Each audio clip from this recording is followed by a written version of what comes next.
Jesus saw Nathanael coming to him, and saith of him, Behold, an Israelite indeed, in whom is no guile. Now turn back to Psalms 32. Psalms 32. What he's basically saying is, there is no sin in Nathanael, in whom is no guile. So let's look up this word one other instance. And in Psalms 32, it says in verses 1 and 2, Blessed is he whose transgression is forgiven, whose sin is covered.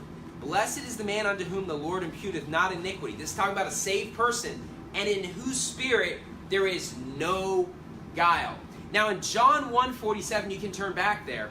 So we see this talking about a saved person in Psalms 32, and in John 1:47, he says about Nathanael that there's no guile in him. There's no sin. But wait a minute. Dispensationalists, they don't believe that you are saved by faith in the Old Testament. They don't believe you're without guile.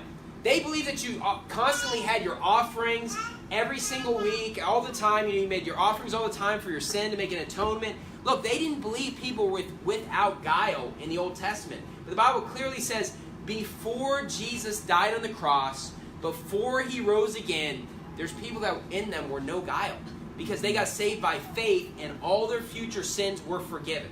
You didn't have to live after the time of Jesus Christ. People in the Old Testament, they got saved, they became children of God, and all their sins, past, present, future, were forgiven, just like us today. So he looks at Nathanael and says, in whom is no guile.